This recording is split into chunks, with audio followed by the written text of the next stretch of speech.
Hi vlog! Welcome to my guys. So guys, for today's video, char. So dahil nga nauuso na naman ang mga COVID positive dito sa Malaysia guys. So isinama kami ng employer ng pinsan ko sa clinic kung saan kami ay magpapa-vaccine, char. Bali yung vaccine na gagawin sa amin guys is para lang sa immune system na para lang hindi kaagad madapuan ng kung ano-ano mga viruses char or any mga sakit-sakit etc. whatever. And ayan na nga guys, so tapos na kami, so rumampa na kami, papunta na kami ng mall kung saan kami ay may bibilihin. Dahil nga si employer ni pinsan ko is nagpasama sa amin around or somewhere in KL, Malaysia. Alam niyo ba guys, na dito sa Malaysia is dito ko lang or dito lang namin na-experience magkaroon ng driver, o 'di ba? May service na, may driver ka pa. 'Di ba guys? So saan ka pa? Ito yung boss or employer mo na sila yung magdadrive para sa iyo, charot. Kasi naman, 'di ba? Sino ba naman ang magdadrive na hindi ka naman marunong mag-drive tapos ikaw yung magdadrive, 'di ba? So ayun na nga guys, dahil nga wala kaming magawa, lalo na ako. So papasok kami ng mall para magpalamig kasi mainit na sa Malaysia. Dito kasi sa Malaysia guys, hindi ka pwede magtagal ng magtambay sa labas kasi ang init. So ayan, kinuha ko na yung camera ko dyan kasi nga para parang feeling ko hindi ako nakukuhaanan or parang feeling ko hindi ako satisfied sa sa pagbibideo ng mga kasama ko. And finally ayan, dahil nga parang feeling ko nababawasan yung ganda ko, so nag-decide ako na pumasok muna ng CR. And guys, take note, ni janitor dyan na gwapo siya guys. Ang ginawa ko, hindi naman talaga ako magsi-CR ng bonggang-bongga. Gusto ko lang naman gusto ko lang naman tignan yung sarili ko sa salamin dyan. And after mag-CR guys, so ayan, so ang daming people power nag-watching over me, so I don't care. Basta ang ginagawa kong eksena dyan is rampa-rampa lang. So ayan na guys, so Ayan na! ayan na guys. So yung mga mall dito sa Malaysia guys is wala, for me the best pa rin ang SM sa Pilipinas. So since wala naman SM sa Malaysia, yung mga mall dito guys is para siyang sa Pilipinas, like yung sa Monumento na parang Grand Central Mall, parang Isitan Mall, parang mga ganun siya guys. Okay, so for me the best pa rin ang SM sa Pilipinas. And ayan guys, after that, so diretsahang lunch na. So dahil si employer ni pinsan is mahilig sa McDo, so we decided na nag-McDo or mag-McDo na lang kami kasi para masaya, 'di ba?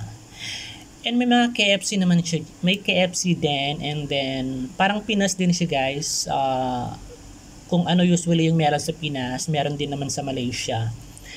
Pero may iilan din naman ng mga store dito na hindi ko nakita sa Pilipinas. Pero 90% similarity ng Philippines tsaka Malaysia.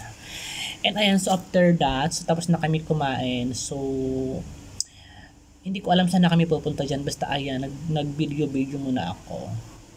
'Di ba? Ang ganda ng ang ganda ng paligid kasi talagang malinis.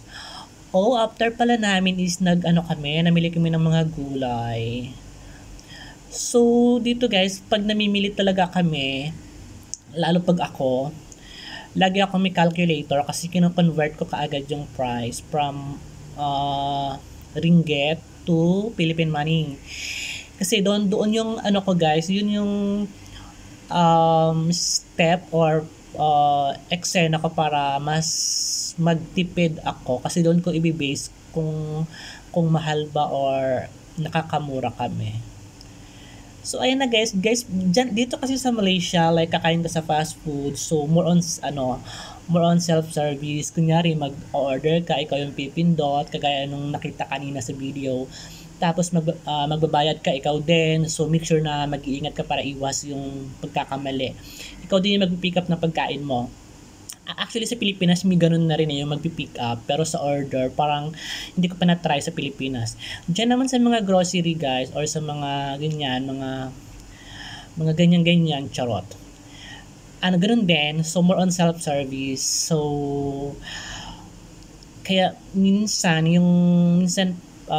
kailangan mo talagang magtanong kasi may mga bagay na like hindi mo alam kung saan yung ganito ganon. So okay naman yung mga tao dito guys, yung mga staff kasi mababait naman sila. Pagka nagtanong ka naman ng maayos, hindi sasagutin ka rin nila ng maayos. Ganun lang naman, 'di ba? Kailangan give and take. And ayun na guys, so magbabayad na kami. So walang cashier.